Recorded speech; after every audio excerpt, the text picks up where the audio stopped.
Good afternoon, everyone. I'm Dan Brain, co-founder of MadFest. I'd like to welcome you to this Ask Rory Anything special online broadcast. We organised today's event to mark the launch of Mad Masters by Rory Sutherland. Mad Masters is our new course for marketers who are looking to turn disruption into competitive advantage. So it covers all sorts of interesting things like creativity, innovation, behavioural science, emerging trends, etc.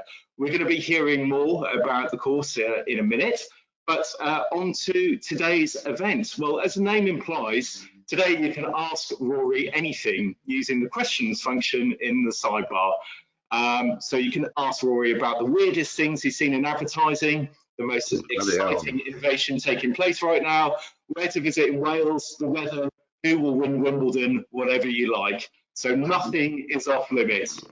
Of course, how sensible, as you can see from Rory's face there, how sensible or incriminating your question is will determine what kind of answer you get. So we don't want to get Rory fired, but do ask your best questions.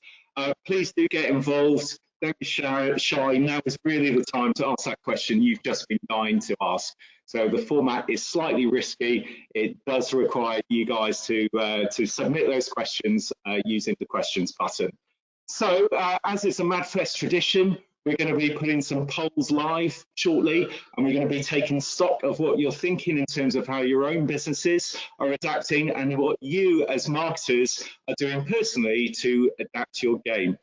So into the introduction. So Rory is, of course, somebody who needs very little introduction. Most of you will know that he spends his working days as Vice Chair of Ogilvy and also leads Ogilvy's behavioural science practice, Ogilvy Consulting. He's the author of several brilliant books like Alchemy and Transport for Humans. If you haven't read them, do check them out, as well as being a bona fide advertising legend. So, hello, Rory. How are you doing? Not too bad. Not too bad. Towards the end of the day, I'm slightly zoomed out, as you might expect, because I've been at home all day today. I tend to work. I tend to go into London about twice a week now, maybe 3 times a week. But slightly zoomed out, as is the case. I think we failed to realise that when it's a lot easier to organise meetings, you end up with a lot more of them, which unfortunately, that downside of flexible working didn't occur to me in advance. But nonetheless, no, I'm not too bad. How about you? Good.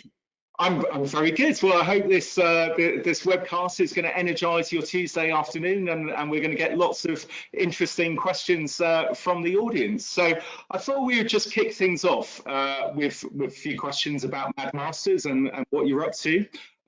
Most people on the line will know you for your work at Ogilvy, but perhaps they don't know anything about Mad Masters by Rory Sutherland. So what is Mad Masters, and why have you decided to launch it? Simply because I think it's useful. There's a surprising amount in behavioral science that you can communicate really quite quickly. It isn't difficult. It isn't cognitively massively demanding. What makes behavioral science a bit difficult is you've got to let go of 2 or 3 convenient assumptions at the same time in order to develop a different model of human behavior, human motivation, and understanding what's really going on.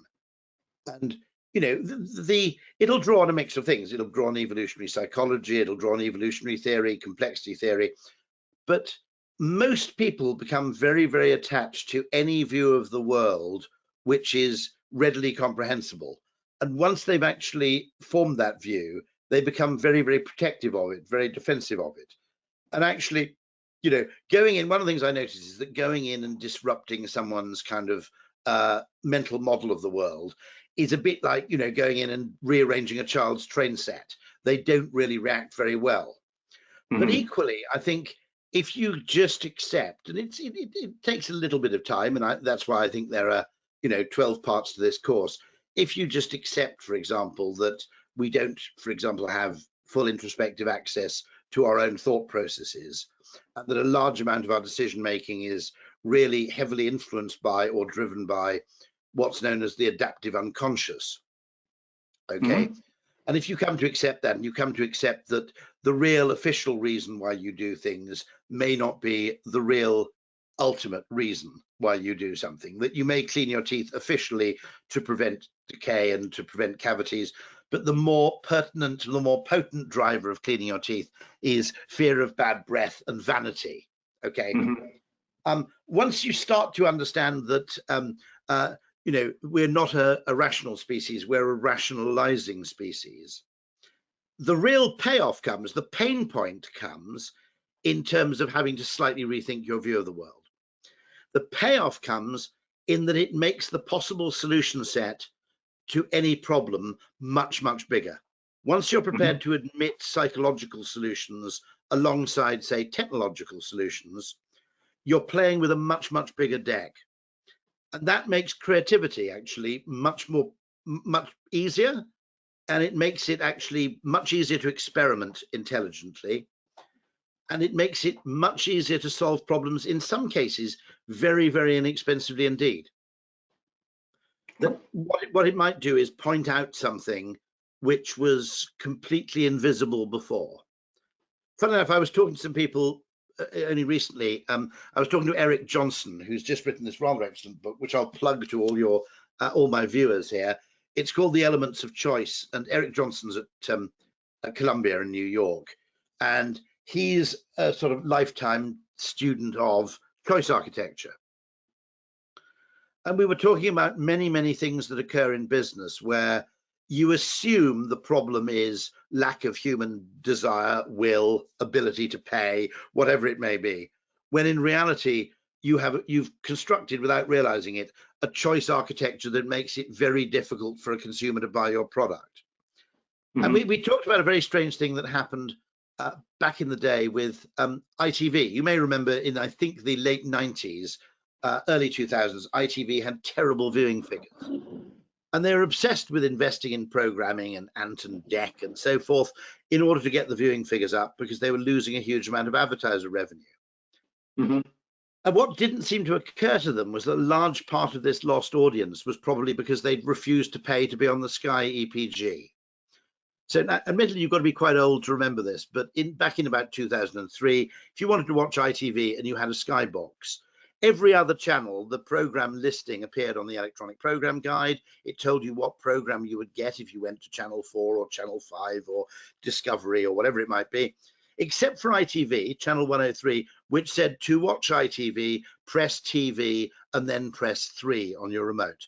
In other words, turn off your Sky box and watch ITV not through the Sky box, but directly broadcast through your aerial. Okay. Now, unless you understand choice architecture, it would seem ridiculous that some as minor an inconvenience as that might cause you to lose 15 to 20% of your viewership. If you understand choice architecture and the fact how people are disproportionately averse to an option which just involves a bit more effort or labor up front, that becomes entirely plausible. And so one of the great things, I think, when you understand behavioral science is it doesn't just give you new solutions. It also is a very, very good way of spotting misdirected effort, where you're working far too hard, producing better and better programming, when the principal problem really lies in something comparatively trivial somewhere else. Fantastic. Loads of questions coming through already, Rory. You'll be pleased to know. So you talked a little bit about the rationale for the course there. When you created the content for this course, is there any particular type of marketer you have in mind? Anyone who should do the course or in fact shouldn't do the course?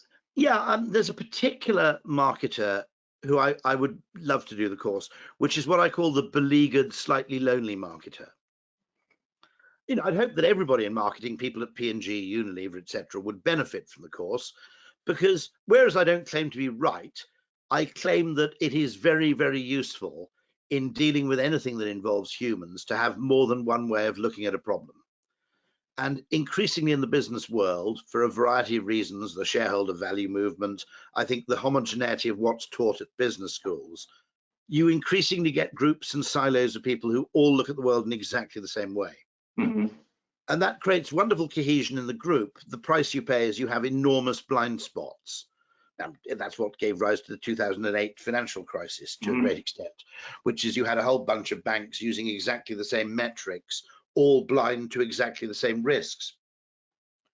But the beleaguered marketer is a growing breed of marketer, in the sense that when I first came into the industry in 1988, about 2/3 of ad spend, and it was mostly TV, but not exclusively, 2/3 of ad spend was for packaged goods. It was Reckitt Benckiser, Johnson & Johnson, Unilever, P&G. That was 2/3 of ad spend, okay? And those were organizations where, the chief executive had done a stint in marketing. They spent a lot of money on marketing. They paid a lot of attention to marketing. There were marketers at board level and so on and so forth. And if you look at it now, in fact, it happened actually about 15, 20 years ago. That's now about 20% of ad spend is packaged goods. And the slack's been taken up by insurance comparison websites, mobile phone handset manufacturers, mobile phone networks, broadband providers, a whole bunch of organizations which employ marketers, but where the dominant culture is not a marketing culture. It's a finance culture, or it's in many cases, an engineering culture, for example. And the thing you suffer there as a marketer is instinctively those people don't like marketing very much. There's not a marketer on the board. Everybody there is a kind of hyper rational, very, very left brain decision maker, very uncomfortable with, counterintuitive or oblique solutions, very uncomfortable with seemingly creative solutions. And where to some extent you have a cultural love of the obvious. It's an efficiency mindset. It's not an opportunity mindset. It's an efficiency mindset. And in such an environment, if the marketer, possibly alongside only the HR director, is alone in considering the human dimension, and the marketer is the only person who really looks at the product, as it were, through the eyes of the consumer, not through the eyes of the headquarters head office. Okay, it can be quite a lonely existence.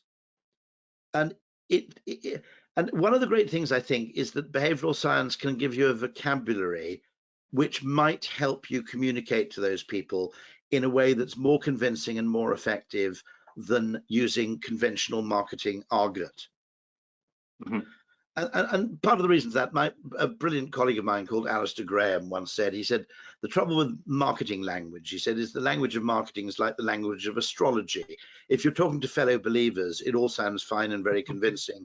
But if you're talking to anybody else, you sound like a whack job.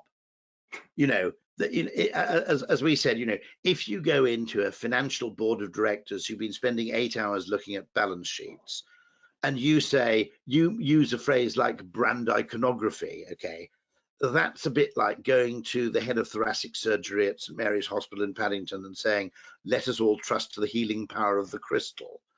It is inherently wacky language to them, and it creates enormous discomfort. So one of the values here is if we can create a kind of translation mechanism between the what you might call the finance function and the marketing function, so they can actually talk to each other with some modicum of mutual intelligibility and respect, that's a very, very valuable thing in and of itself. So Rory, you talked there about a disconnect between company cultures and marketing and corporates and what marketers do on a day-to-day basis. So I wanted to ask you a little bit about disruption. So depending on who you work for, what you do, disruption can be really scary, really exciting, or probably a little bit of both. Do you think there's an opportunity for marketing and marketers to actually benefit from disruption and turn it into a positive? Yes, there are two kinds of disruption, of course. There's deliberate disruption, where you deliberately disrupt a marketplace yourself, by effectively changing the rules of comparison for a marketplace. Dyson would have done that. Patently, the iPhone did it, okay? There's disruption as a form of innovation, where you effectively say the way to escape that Dirichlet distribution, the Ehrenberg-Bass problem, is fundamentally, to change the rules of the game. In other words, it's going to take us 20 years and cost us billions of pounds to win if the rules of the game stay the same. On the other hand, if we do something which rewrites the rules of the category, or creates a completely new category in some cases, then actually enjoying the gains to scale and the gains to market leadership it can be much easier. And then there's external disruption, which also changes the rules of the game, but not necessarily through your own intent. It would be, I very much read and enjoyed, and I think it was very much a point worth making, Mark Ritson's point that lots and lots of things post-COVID were trending back to the same old level. Okay, cinema attendance was obviously down, but it was again growing at quite a pace, to a point where it would probably reach the point which it would have reached at this point. It may be by 2023, late 2023, cinema attendance will be as though the COVID pandemic never happened. Okay. And there will be, there will be quite a few areas of human consumption which manifest that thing, which is that, we accepted COVID as a disruption. It was a temporary disruption. Now, to be honest, we may be in some cases almost overcompensating. In other words, making up for lost time. That would be true, by the way, of car purchase. Okay, car purchase is exactly the kind of thing you defer during the pandemic. But again, what that means is there's huge pent-up demand now for replacement and new cars. And Mark was absolutely right to make that point, because he gets sick, quite rightly, of marketers going, it's the new normal, everything's going to change, the new paradigm, all forms of overconsumption, extravagance will change, and we will live together in perfect harmony. And he gets sick of that kind of, millennial kind of, I don't mean millennials as an age group, but that kind of, over grandiose, wishful thinking. And I think he's right. But at the same time, there will be things, and you can see this in history. There are lots of things which never get back to where they were before. Women heavily entered the workplace during both world wars, but they didn't leave the workplace in equivalent numbers when the war finished, because a new social norm's been created. It's now acceptable and normal for two parties in a marriage to actually go out to work, for example, which would have seemed quite egregious in 1911. That was, you were really pushing the boat out then. I don't think short haul business air travel will ever quite recover, because we now have an alternative in which everybody is fairly well versed and practiced, and what we're doing now doesn't seem weird. Okay. Now in 2018, what we were doing now, having an online Q&A, would have seemed a bit odd to most of the people in the room, except for those people who are kind of pioneering video calling. And so some things are sticky, because apart from anything else, people discover things about the alternative lifestyle that they realize they liked more than they realized. There's a wonderful experiment where they looked at the effect of strikes on 3 tube lines sometime in the early 2000s. And they found that people on the 3 lines where there was a strike were forced to discover a new route to work. And a significant percentage of them stuck with a new route to work even after the strike had finished. So, there is an element where any large external disruption, it has various, it generally, I think, has beneficial effects for innovation, because when you have a large amount of external chaos, this also happened with the Wall Street crash in 1929. The 1930s, the early 30s after the Wall Street crash, saw an extraordinary degree of really important innovation. And one of the possibilities is that if you've had a major disruption, you have more permission to fail. Because the Wall Street crash or the COVID pandemic or whatever it may be, give you permission for your revenues to fall by 15%. So you might try something new. We've seen huge inventiveness in terms of home delivery of things, for example, in the food industry. Restaurants, pre-pandemic, I barely knew a single restaurant which would send you a meal kit. And now with companies like Dishpatch, for example, UB Chef, that's becoming relatively common. And so, yeah, I mean, certain things, I think it's really important to say that certain things will actually will not revert completely, and there will always be knock-on effects as well. I don't think it will be normal in 5 years' time for people to fly to Frankfurt to attend a 2-hour meeting or something like that. Whereas that didn't seem all that weird in 2018. There are certain behaviors. I think there probably is a rediscovery of some of the simpler things in life, Mm-hmm. which is partly that when you have a little more leisure in the day, in other words, you don't have 2 hours spent commuting, then in theory at least, you do have some discretionary time with which to experiment. Mm-hmm. Also, we always assumed that flexible working at scale was impossible in 2018, that it wouldn't work, that people would bunk off, that people wouldn't get their jobs done. And it was only by forcing ourselves to try it that we discovered that quite a lot of the assumed negatives about it, certainly if you work flexibly for 2 or 3 days a week, don't really apply. If anything, there's an unforeseen upside. Mm-hmm. Okay, so interesting that we're perhaps disruption has been overstated. You only have to read the trade press or go to an event and you're presented with this image that everything is changing. But as you mentioned there, any journalist always wants a story. Remember, all journalism is biased because the bias that's present in journalism is narrative bias, mm-hmm. which is journalists all want a story. Okay, Mm-hmm. and sometimes when they haven't got a real story, they make the story the story. So it's Mm-hmm. not a question of what happened, it's a question of how people are reacting to this thing that might have happened or might not have happened. Mm-hmm. And so, but if we no one ever wrote an article that said, to be honest, over the next 5 years, nothing much will really happen, and that TV advertising will continue to work really well. There's no incentive to write that article.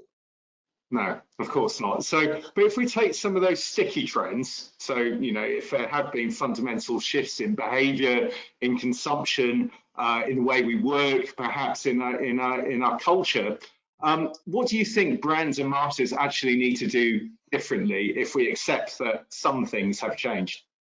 Yeah, well, I mean, one thing we'll have to respond to now is massive levels of energy price inflation. And one of the things that we'll have to understand is that understanding how that affects behavior at the level of the average consumer is really not very helpful. Because, I'm not a large proportion of the population, okay, those people above median income with relatively lower expenses have some degree of wiggle room. They have discretionary expenditure. And, John Quelch very helpfully divides consumer purchases into 4 categories. He says there are staples, things you can't do without.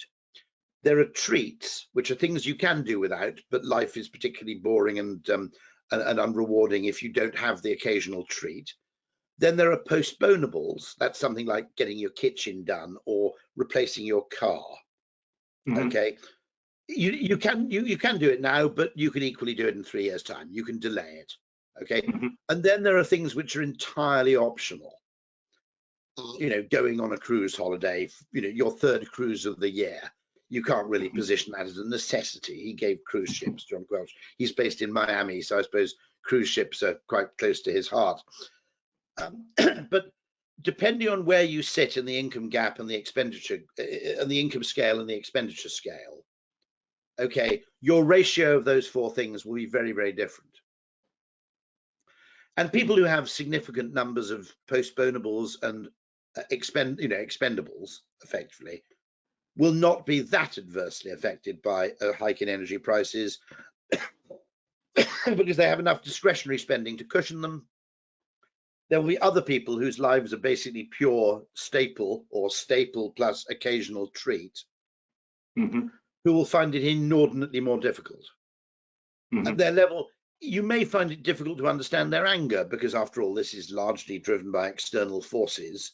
In fact, by one man to a large extent, one man and a slightly deranged misconception about nationhood. Okay, it may or may not last. We don't know how long it's going to last, how persistent it's going to be. And you could say, well, why are you getting so angry about this? And of course, the reason you're angry is that if the £80 a month that you used to spend on treats now gets swallowed up by British Gas or EDF and Shell and BP, okay, it's pretty difficult not to find that significantly annoying. Mm-hmm. And that's because energy to an extent is a staple. Now, what can we do? Interesting question. Are there things we can do collectively as marketers where we all agree to reduce our energy consumption if that has the result that energy prices will actually fall slightly. Mm-hmm. Now, because there's a global price for these things, that may be impossible, but it does strike me as theoretically possible that we could agree, we could agree a kind of self-rationing system where we all agree to use a little less energy so that the proportion generated from nuclear, wind, renewables is higher as a proportion of that used. And that might not mean using less. It might just be using appliances at a different time of day, for example. Mm-hmm. Okay. But no, it is going to be. I mean, the future disruption economically, in some ways, COVID hit people very, very unevenly. I mean, for a significant proportion of people, it was an opportunity to save money, and savings rates went up very dramatically in aggregate. But the saving was mostly driven by probably the wealthiest, the wealthiest 30% of people mostly drove that. Other people not only had to still go to work, but they still had the expense of doing so. Yeah. So in terms of what people can actually expect from Mad Masters, can you give us a little flavour of the content and what people can actually expect from it? I'll give a little example of how to look at things psychologically rather than technologically, and also how to look at things at what you might call at large scale, rather than just assuming that you optimize the whole by optimizing the parts. And I think the example I used in Mad Masters was the electric car, where every electric car manufacturer effectively competes with other electric car manufacturers by boasting about range. Okay.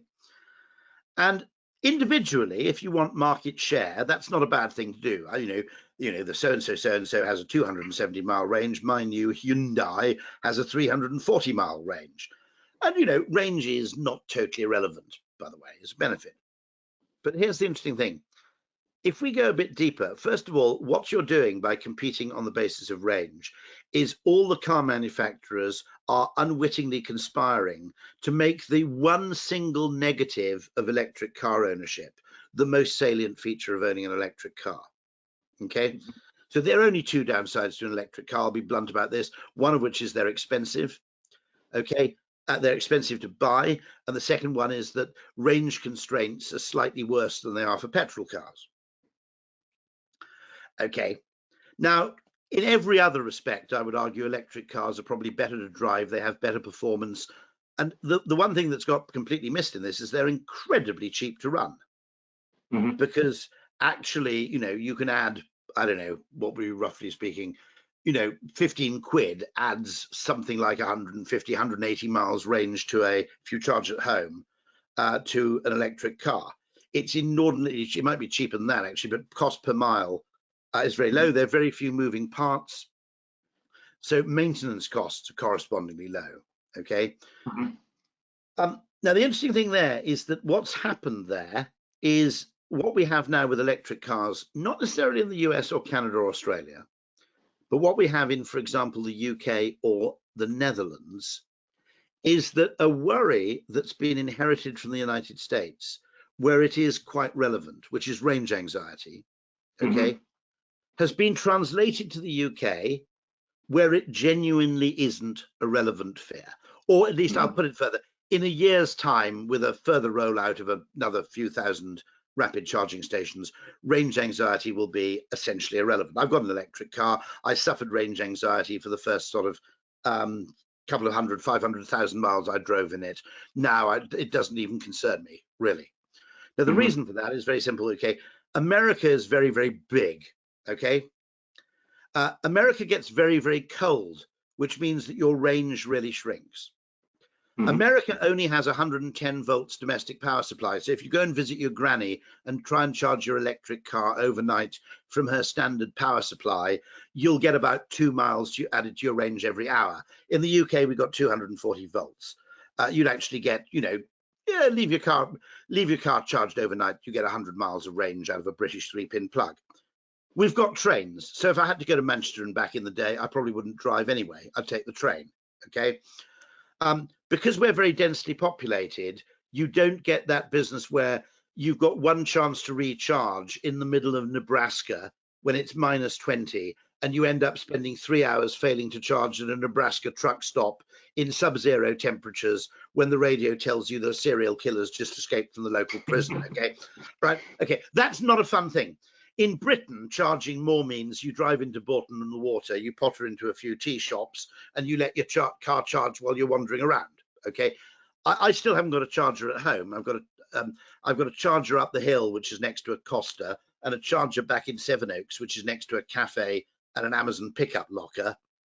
Okay, and every now and then I just go there, I do a bit of work for an hour in the cafe, and then when I get out, the car's fully charged again. It really isn't a problem. I'll give you an example of this. Okay, in the US, you need gas stations to cover a geography. In the UK, except for the north of Scotland and maybe the more remote parts of Wales, gas stations exist to serve a population, not to serve a geography. So just to give you an example, in the UK, there are 88,500 petrol stations serve the whole of the UK. Not very many when you think about it, okay? In the US, they need 116,000 petrol stations to serve the US because the space between cities and towns is just inordinately greater. And you have to have, even if there's, even if the population between Farmington and Taos, New Mexico is literally 17 ranches with 10 people on them, you still have to have a gas station to serve people on the road. That doesn't really apply in the UK.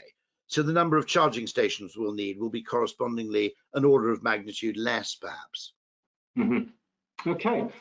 Finally, Rory, just very quickly, we've got loads of questions coming through on the platform. So I'm sure there are plenty of ambitious grandmasters and agency people who are thinking about perhaps doing the course. And the reason I talk about that electric car problem is that as a result of unwarranted range anxiety, Britons are probably buying electric cars with batteries that are too big, which makes the cars more expensive than they need to be, okay? Because of that fear. So I had a very good conversation with someone in Singapore suggesting there's a great market in Singapore for buying degraded batteries from the United States and installing them in cars in Singapore, because, I mean, to run out of battery in Singapore, you'd have to drive round and round in circles 15 times all evening. Not going to happen. And so the point I'm making here is that everybody is treating things as an engineering problem when maybe they're a psychological problem. And if you just say, okay, if once you acknowledge the fact, I wonder where the book's gone. I don't have it to hand. There's a New Way to Think is a new book which isn't out yet by Roger L. Martin, who's a friend of Lafley's of P&G and a brilliant business school dean, and he's kind of the heir to Peter Drucker in marketing. And he keeps making the point that because of the shareholder value movement, because of kind of, financial self-aggrandizement, everybody in business proceeds as though value was created predominantly in head office and at headquarters. And his point is, if you can rethink only one thing, it's the understanding that value is created on the shelf in the mind of the consumer much more than it's actually created in the factory. And therefore, if you want to create value as a business, a focus on the consumer and where you can generate value for the consumer pays off many, many more times than a focus of what you might call efficiency at the top. If you want to grow as a business, okay, focusing on present and future consumer opportunity is a much, much better mindset than focusing on efficiency. And yet, because of this weird financialization of business, where a large part of business seems to exist only to report figures to shareholders and to the top, okay, where actually, the reporting of numerical information has become almost an industry in itself within many businesses, a lot of businesses are not growing at anything like the rate they should do, because they're looking for value in completely the wrong place. And fantastic. The other point I make, and I make the point in the course frequently, is that marketing and innovation are fundamentally the same thing, okay? There are two ways you can create new value. You can either find out what people want and work out a clever way to make it, or you can work out what you can make and find a clever way to make people want it. And the money you make is exactly the same regardless of the direction of travel. In reality, I think it's usually a mixture of both, by the way. So shades of Peter Drucker's famous quote here about marketing and innovation. That's an overview of Mad Masters. If anyone on the line is interested in doing the course, do head over to madfestlondon.com/masters. There's a ton of, you get a ton of content. You get something like 12 hours of lectures and interviews. And then you get, how many hours of additional interactive content do you get? Oh, it's about 35 hours in total, isn't it? So some brilliant interviews with entrepreneurs. That was 2 terms of teaching when I was at university, I can tell you. Yeah, I wasn't that assiduous at going to lectures, as you probably guessed, but nonetheless, yeah. You and me both. We've got loads of questions coming through. I think we should take some audience questions. Are you ready, Rory? Absolutely ready as I'll ever be. Let's do it. We've got a question here from Mike Nicholson, who says, when you first start working on a marketing problem, how does one train themselves not to make assumptions based on prior knowledge in favor of exploring how people actually behave in the real world? Good question. Yeah, it's really interesting because in many ways, it's not bad career advice early in a marketer's career to be fairly conventional, because if you're conventional in your decision making, if anything goes wrong, you won't get blamed. The second you do something counterintuitive or unusual, it might have a much better outcome, a much better expected outcome. But if anything does go wrong, the blame disproportionately falls on the person who did the weird thing. Okay. Mm-hmm. It's why it's very difficult doing very eccentric advertising, because if you do very eccentric advertising, generally it works fairly well because it gets noticed a lot because it's very eccentric. But if the product fails, you can be sure as hell someone will blame it on the advertising, even though it's nothing to do with that. I mean, I feel a particular beef about this, by the way, because those of you with long memories in marketing will know You're Never Alone with a Strand was always considered to be the most catastrophic advertising campaign. Okay. It was very, very brave, extremely interesting. It was effectively done by Ogilvy. I think it was done by S.H. Benson, which then merged with Ogilvy. And I spoke to Jeremy Bullmore about that, and he said, no. He said, what nobody ever realizes about that is, he said, the sales of the cigarette were absolutely spectacular. The advertising was incredibly successful. What killed it was a disgusting tasting cigarette. I mean, it was more or less put together with the sweepings of the HD&O Wills factory floor, and it was just a horrible tasting cigarette. And so the interesting thing, I think, is that, being quite conventional, all our instincts, and a lot of our unconscious instincts say, don't put your head above the parapet, because you won't get that much additional credit, and you become the target for a lot of additional blame. If you can take a group of people with you, there's a bit of safety in numbers. If you've got 3 eccentric people, it's a lot easier than trying to be eccentric on your own.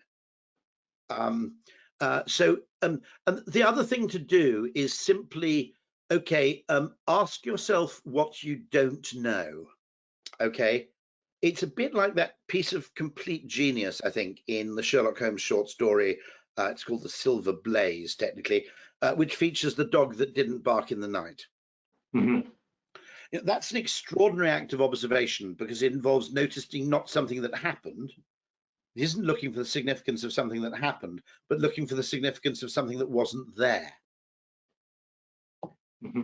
And I once did that, actually. I was watching research into the very early days of home PCs. God, this ages me. But this would have been the kind of mid-90s, when richer homes were starting to spend a few thousand quid on what would be now a laughably appalling home PC. And what was interesting was that nobody in the entire discussion ever talked about the cost of software. And so our conclusion from that was they were all planning to nick it from work or nick it from a mate, effectively. Because, they all talked about the cost of the computer, the hardware. Nobody mentioned software cost at all. And but noticing what you don't know is much, much harder. And Daniel Kahneman calls this phenomenon Wizziati, which is what you see is all there is. And what we tend to do is we say, this is what we know. Based on this stuff we know, let us now make a decision. And what the human brain isn't so good at is pausing to say, Where, however, is what we know unrepresentative? Is what we know actually representative of the whole market, or is it merely representative of the people who happen to have bought our product so far? You know, got to be very careful about looking at your existing customer base as a data source, because they're all very, very weird, because they're your customers, okay? And so the vital question is understanding that the information you have, this is called decision making under uncertainty, the information you have is a peculiar and often very unrepresentative subset of all available information. And asking, and at least if you can't find that information, at least imagining it into existence might give you a really, really valuable insight into what's going on. Fantastic. A really good follow-on question here from Matthew Guest. What's the most irrational idea that you've seen presented that either got seriously considered or put into practice? Can I have a think about this? Because there are one or two which were borderline insane. I've never, the supermodels on the Eurostar still strikes me as a perfectly sensible suggestion. There was one which oh yeah, there's one brilliant idea, and I don't know if this is an idea or it's an accident, but I think someone had the idea, okay, which is hotels want to save water, okay. Now, one way you can save water is you only have a shower, okay, or you have, as happens in sort of Howard Johnson motels in the United States, you have a bath which is laughably shallow. I don't know if anybody stayed in an American motel, but if they have a bath at all, it's in the same cubicle as the shower, and you can barely fill it to sort of 6 or 8 inches, okay. Now, the problem is, if you're a luxury hotel, you can't really not have a bath, okay, and you certainly can't have a bath that's woefully inadequate. So luxury hotels save water in a brilliantly ingenious way, which is by making the bath absolutely massive.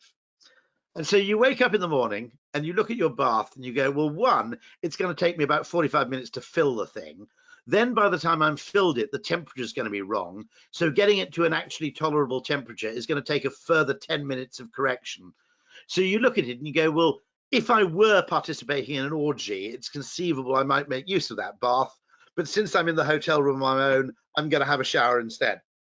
That strikes me as a brilliant sort of what I call the opposite of a good idea can be another good idea. You either make the bath so small that nobody wants to have one, or you make the bath so big that nobody can be bothered to fill it. But other cases, I mean, I'll give you an example of, one that was made, which came out of a TED talk of mine, was the impulse saver, which was adopted by a New Zealand bank as part of their app, which you just pressed a button and it went boing and it helped you save £10, $10, okay?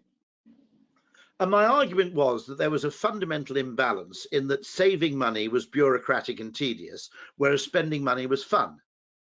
And if you developed a system where actually, you know, there's they're not very common moments, but a few times a year, you look at your bank statement, you go, well, that's funny, there's more in there than I expected, okay? Very rare. It is pretty rare, but it does happen occasionally, you know, that you've miscalculated or there's some refund from somewhere or a rebate or whatever.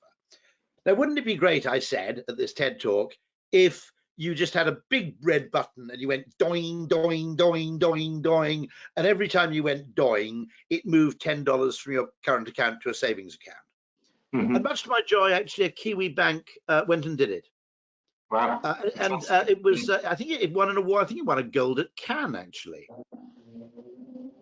But that was one of those things. Obviously, you know, you have fun theory, the Volkswagen stairs, where the stairs play piano music as you walk up them to encourage people to use the stairs, not the escalator. I think there are genuinely fun things you can do, genuinely frivolous seeming things you can do, which really, really work. Very interesting. Because we notice things that are unusual or unexpected because we've evolved that way, and so doing things that are kind of sensible and within the normal parameters. Someone said to me, they said, in advertising, if you can't come up with a good solution to the problem, okay, a perfect solution to the problem, the next best thing you can do is come up with a quite good solution to the problem, which is really interesting.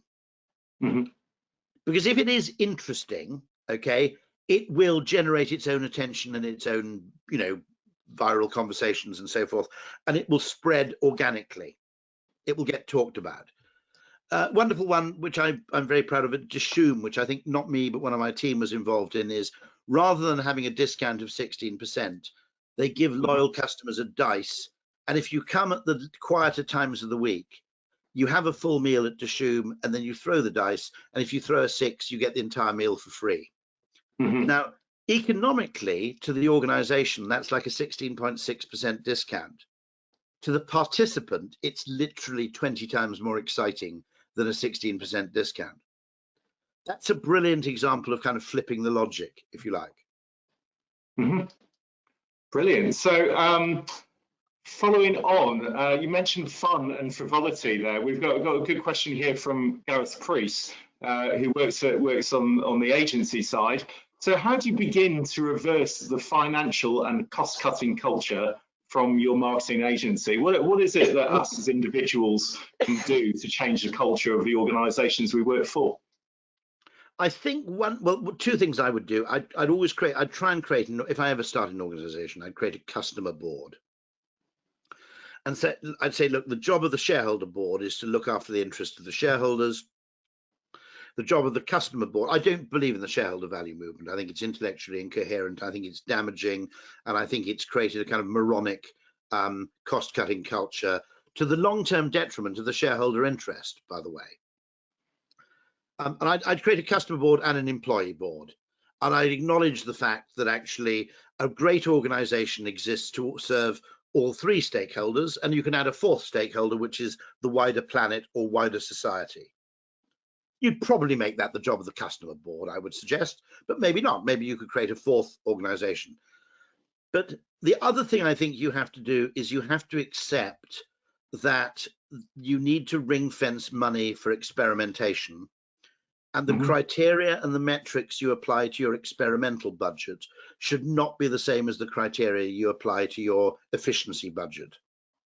Okay.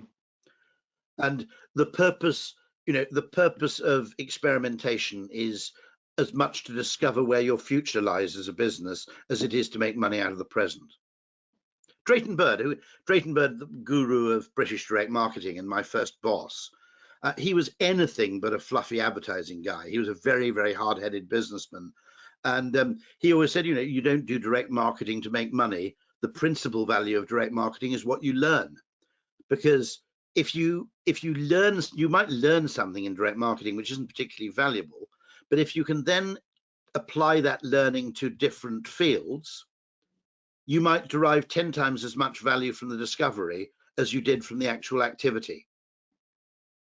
I mean, famously, Ingar Kamprad, who founded IKEA, was once asked by a young member of staff, what is IKEA's greatest asset? And Kamprad answered, we have 60 years of mistakes. We have a repository of knowledge which comes from knowing 60 years worth of mistakes. Nobody else has that. We know what to avoid. They don't. There's a value to a mistake and a failure. And Kamprad realized that. That's a really, really beautiful segue to put our first poll live. So we're just going to put a poll live on the platform. Please do vote. We'll see who's voted, and we've got a couple of tickets to Madfest to give away. So we are just about to ask the question. What are you doing differently as a marketer since the pandemic? So I'm just launching poll now. We've got about 30 seconds to answer the question. And Rory, what do you think people are going to say here? We've got a sliding scale between radically rethinking everything through to doing absolutely nothing at all. To be absolutely honest, depending on your circumstances, any of the top three is acceptable, by the way. I make that point. Can you still hear me? Yeah, I can still hear you. Okay. The reason I make that point is that the approach you take to risk and experimentation, and I don't think ad agencies or marketers talk about risk enough.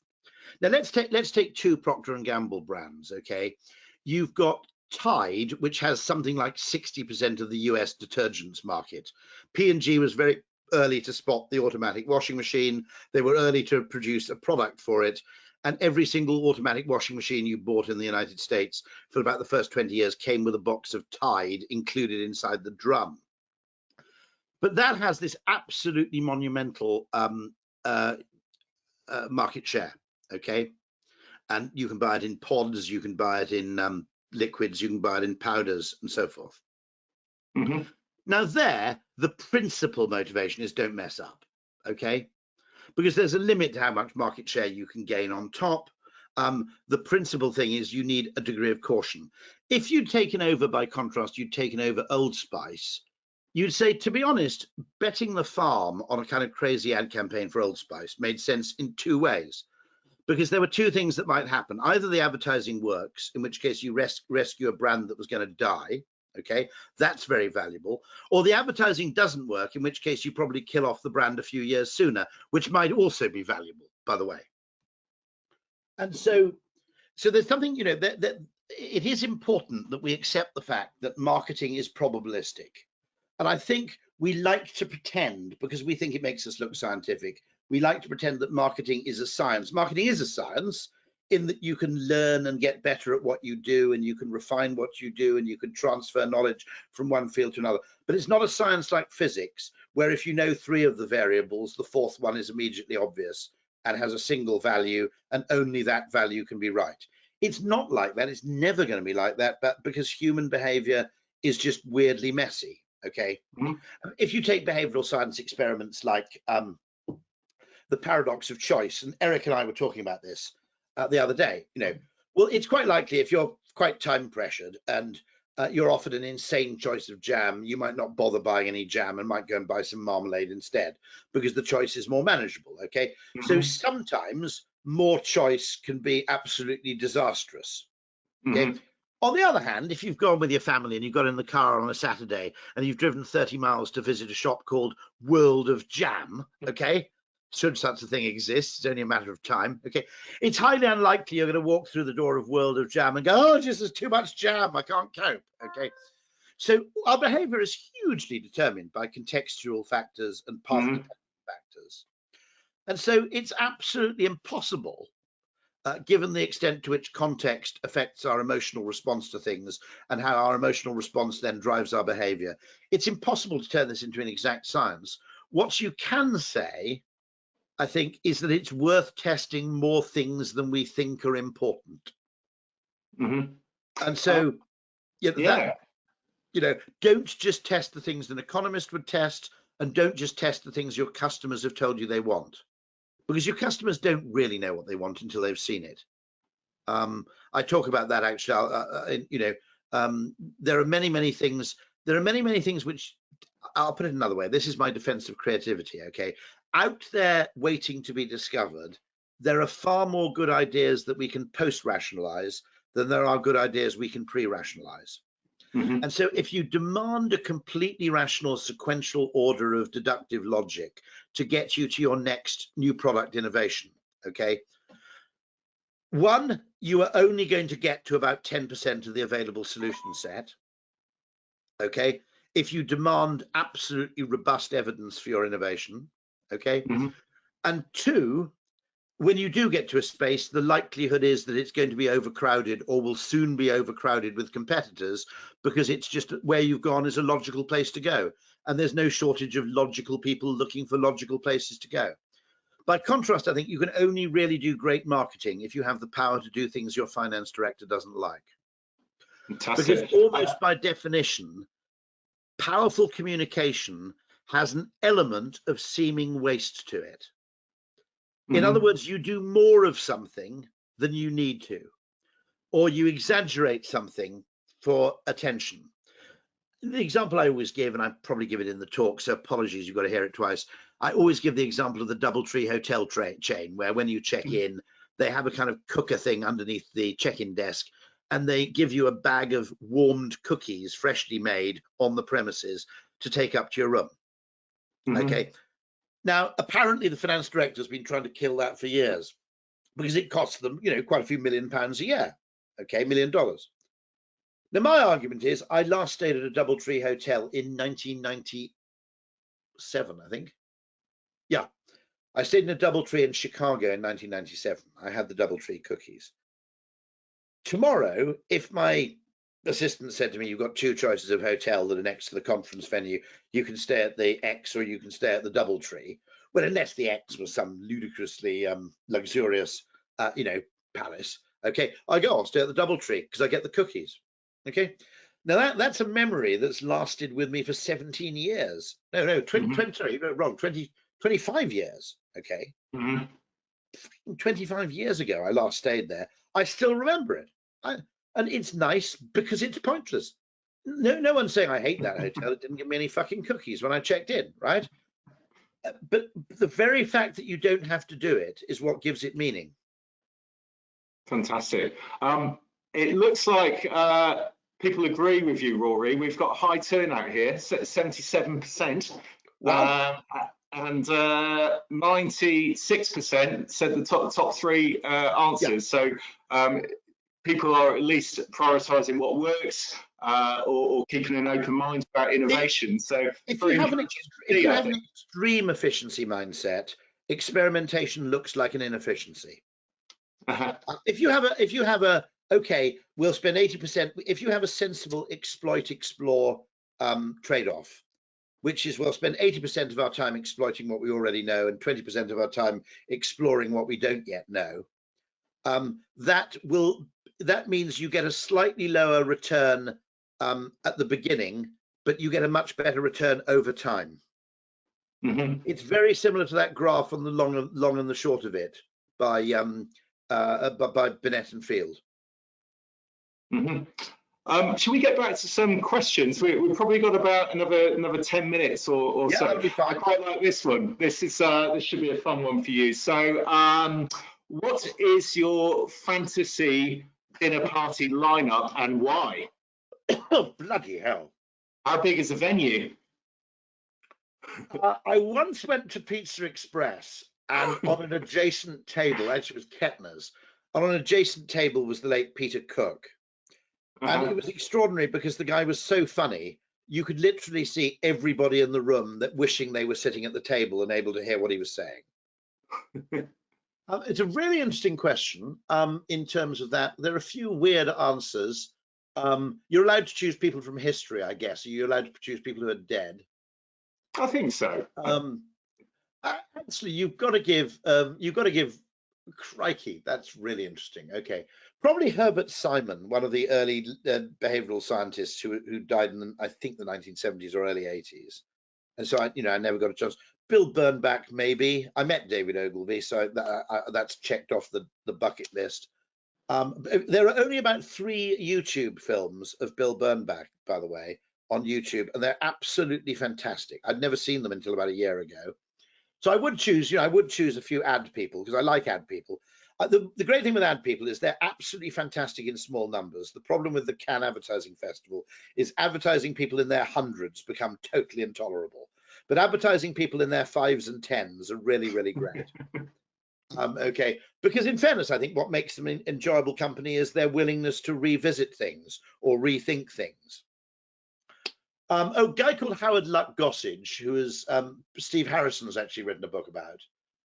Then there are a few other people. Nassim Taleb, I love meeting. I mean, I know him quite well, and I find him very, very interesting. Crikey, who else? This guy Roger L. Martin strikes me as pretty good value, but I'm getting a bit white and bloody male, aren't I? Here, I definitely have Thatcher. Out of sheer perversity, I don't know how good company she'd be. Diversity of thought, yeah. Yeah. You definitely have Elizabeth I. You definitely have, actually, there's a guy called Thomas Sowell. Yeah. You'd also have a really, really good smattering, I think, of who else would you choose? Who else would be absolutely fantastic? Let me have a mull over this because it's a question I've been asked a lot of times, and the weird thing is my answer is different every time. I mean, we probably forgot Aristotle and Gandhi there, but thank you, Nathan Tickner, for a brilliant brilliant question. We had a question. very funny conversation with John Cleese, by the way, about the fact that Hitler was very nice to his dog, and would he have been good company? And I could actually trump that with a fantastic phrase, which is perfectly true, which is that Rudolf Hess was always very nice to my mum. Okay. Which is genuinely strange, but he was imprisoned in a Welsh hospital during World War II, and they used to take him for walks, and he'd come face to face with my mum, who was walking home from school, and he'd always smile and give her a really nice wave, and she'd go and hide in the hedge. So there you go. Yeah. Cool. So back to the more serious question, shall we say? I like this one from Shireen Smith. How would you launch a brand for the first time, given that Byron Sharp's How Brands Grow discredits target marketing? Really good question. Yeah, I mean, it's worth noting that a lot of brands start with a niche audience. A lot of big brands start with a niche audience. Things like Good Grips were targeted at people who, funny enough, Jacuzzi started targeting at people who had rheumatic complaints. Okay. So it's fair to say that the data on which Byron bases his argument doesn't actually include the early days of brands.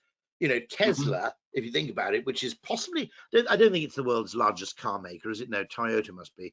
But Tesla, which is now a mass market car maker, started as an unbelievably obscure niche. And so and actually, I also think I'm basically with Byron on his argument that you need a mass audience, and that big brands are big because lots of people buy them occasionally. Okay, and that you shouldn't discount. And I also think that hyper targeting is dangerous because you almost develop a self-fulfilling prophecy around who your customers are. And actually, your customers are almost certain, your potential customers are almost certain much more diverse than you realize. Okay. And there are secondary and tertiary markets for the same thing. People buy the same thing for different reasons. For instance, I mean, there are a hell of a lot of old people who wear trainers, not for athletic purposes, but for purposes of comfort, for instance. Okay.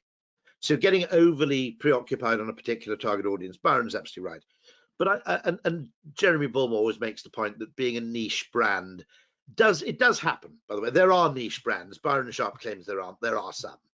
There are cult brands, there are niche categories as well. Okay, but I think I think it's worth noting all that data tends to be FMCG data. And things are slightly different in things like the energy market or the telecoms market or the broadband market or whatever, to a large extent. And I think you're absolutely right that in your early days, being a targeted marketer is absolutely the right thing to do. The question, I think, is that you don't. And of course, I mean.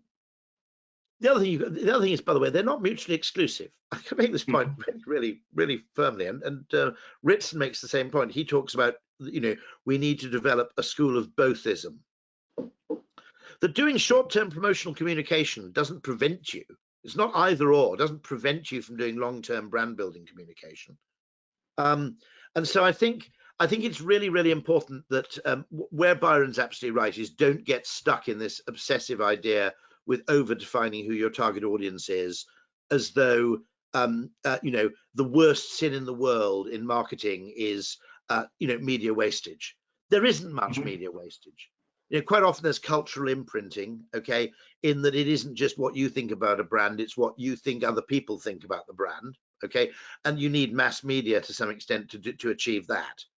It's no good you thinking a BMW is a prestigious car unless you know that your neighbors do as well, because otherwise how are you going to humiliate them? And so actually there isn't that much waste, because we have an inherent propensity to buy things that are familiar. Since you don't know who your customers are going to be in 2 or 3 years time, okay, you genuinely haven't got a clue. Spending some inverted commas wasted media familiarizing people, familiarizing strangers with your brand in the hope that one day they may become customers there are far, far worse ways to spend money. Mm-hmm. And I used to be, by the way, I was a direct marketer, okay? And I used to be, oh, this advertising stuff's a waste of time, you know, blah, blah, blah, blah, blah, absolute nonsense. You know, we know who we need, da, da, da, da, da. And then I worked on American Express and various things happened. One of which is you could sell the American Express card to people precisely because of its 15, 20 years of advertising heritage in the UK. And it was a lot easier to sell the American Express card than it was to sell the Zog MasterCard, okay? For a whole bunch of reasons. And also, let's not forget, I've got the data in front of me somewhere actually, when there was American Express advertising running during a direct mail campaign or shortly beforehand, or even quite a little time beforehand, the response rates went up by about 50%. Mm-hmm. I mean, you know, mass advertising is extraordinarily effective, I think probably for psychological reasons we still don't understand. And we have this view of messaging efficiency, which treats humans as like passive repositories for advertising messages. Squirt a bit of that message over there, squirt that into there. We respond to messages massively dependent on, for example, how expensive it was to communicate. Mm-hmm. You know, we respond to messages massively driven by our past familiarity with the thing being advertised. And so investing in becoming familiar, since for evolutionary reasons, we have a natural propensity to prefer things that are familiar. This is a great thing that Roger Martin did, by the way, Roger L. Martin, when he was working with Ford. He said Ford wanted to create a new electric car division for all their electric cars. And Martin's, now, I must admit, I would have, all fairness to Roger, I would have probably gone along with that. Yeah, that's quite cool. They're creating this new like Ford sub-brand for electric cars. You know, yeah, great. Yeah. I can see why you're doing it. It makes sense. From head office, it makes sense. Okay. From head office, it makes sense to say we need to launch a new car brand in the subcompact segment. Because that, now, from the customer's point of view, no customer ever goes out thinking, I'm going to buy a subcompact car in, you know, in the electric segment. What they want is a Mustang, an F-150, a Transit, or a Focus, right? And what Roger Martin said, no, build on where you have emotional, mental real estate. Forget what McKinsey are telling you. Build your electric cars into the cars that people already know and love. And so instead of producing this weird new sub-brand of electric vehicles, Ford produced an electric Mustang. There's the F-150 Lightning. There's the electric Transit, which is pretty cool. Okay. Right. Now, interestingly, there's a waiting list for all three of those damn things. That's pretty unfamiliar for Ford to have a waiting list. Okay. All three of those things have a stonking great waiting list.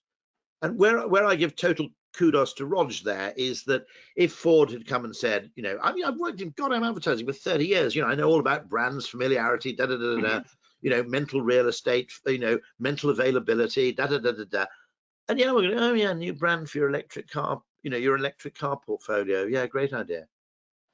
And actually, you know, it would, and Byron Sharp and Ritson will agree on this. This business of diluting, you know, fame by creating more and more brands has been a really fatal mistake, I think. Cool. So we've got time, I think, for two more questions. Rim Benifer was quick off the mark with a kind of like a similar question. So what do we need to entice clients to involve marketers in the area of a business beyond top of the funnel awareness and lead generation?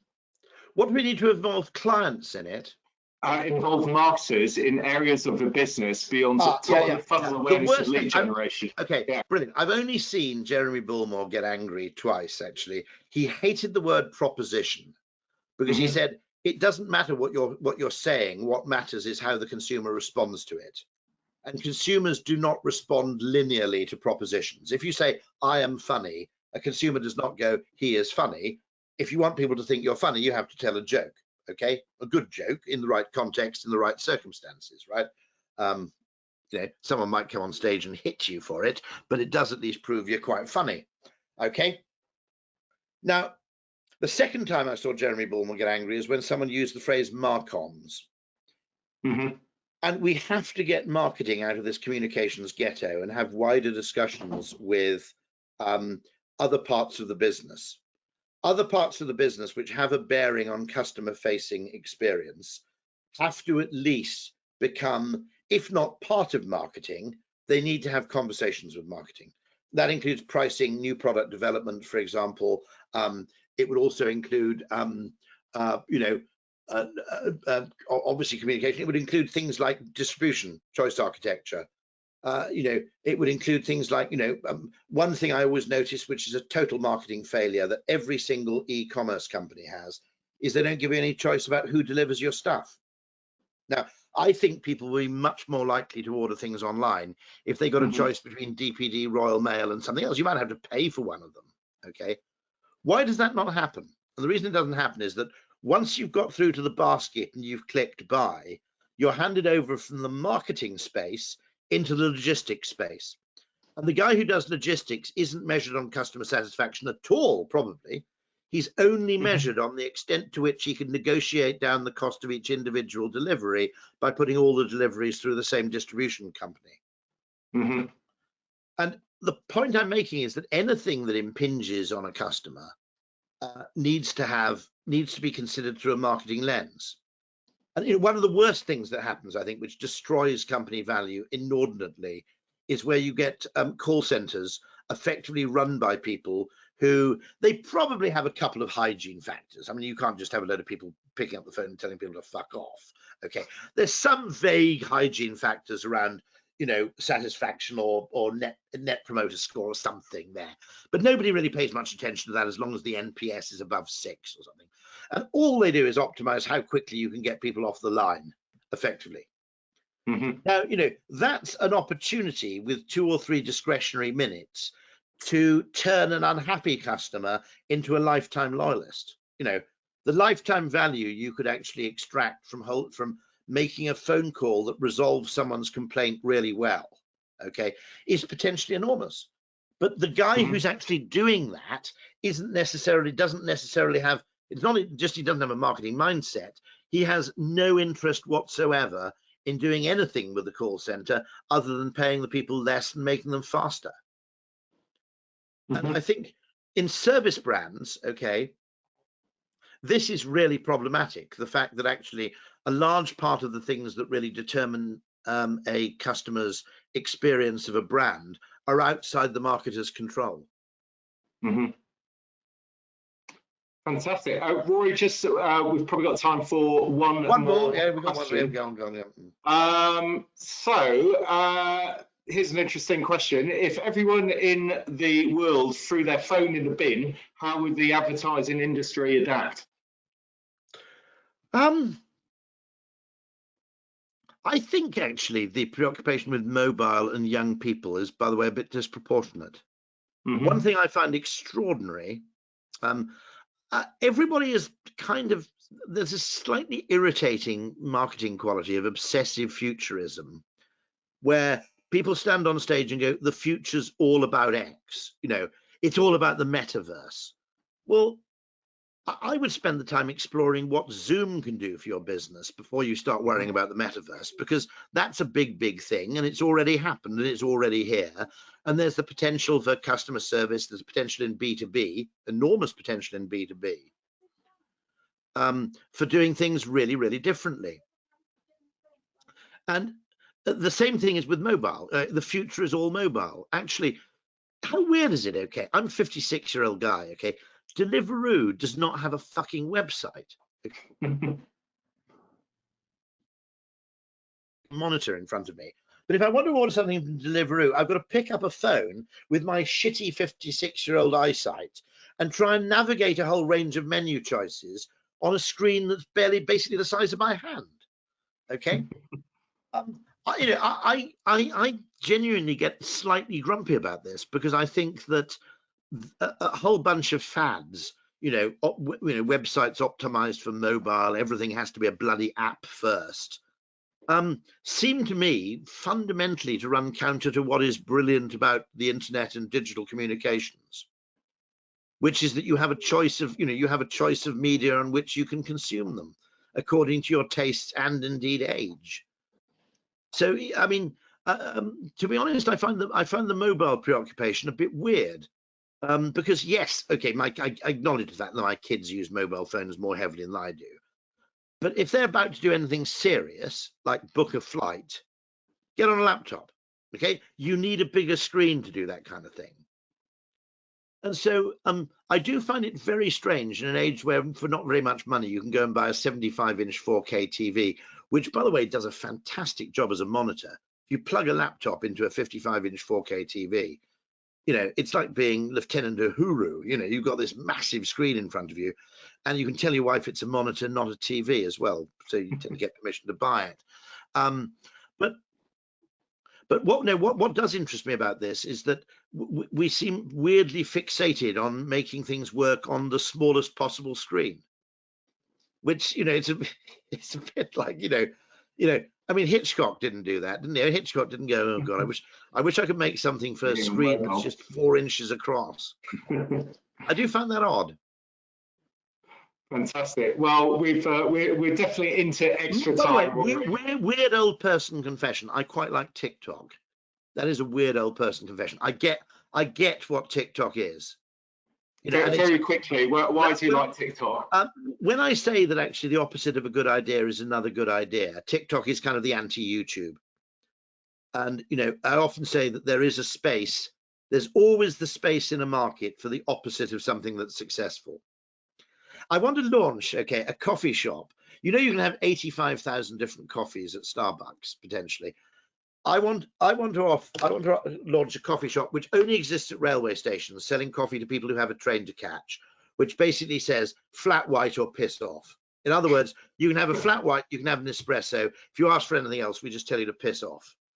Because there are a load of people who want to catch a train, and you and your stupid iced drink can go and bugger off somewhere else, as far as I'm concerned. Anyway, so, you know, I mean, you know, if you think about it, American diner, tons of choice. McDonald's, very little choice. You know, one way to innovate is just to be willfully perverse. Well, I think it's a perfect place to draw the discussion to a close. It's been experimental. We have had so many questions. We could literally keep on going all evening. But I'd like to thank you, Rory, for a brilliant session. I'd like to thank our audience as well for asking so many questions. We may do it again sometime. And if you are interested in taking a look at Mad Masters, do head over to madfestlondon.com/masters. We're kicking off the course in May with a further date in September. We'll also be making all of this content available online on demand as well. So I hope you really enjoyed the session. Thank you, Rory, for being a superstar. And I look forward to doing this all again soon. Thanks, everyone. Have a good evening. Thank you very much indeed. You too. Bye-bye. Bye-bye. Bye.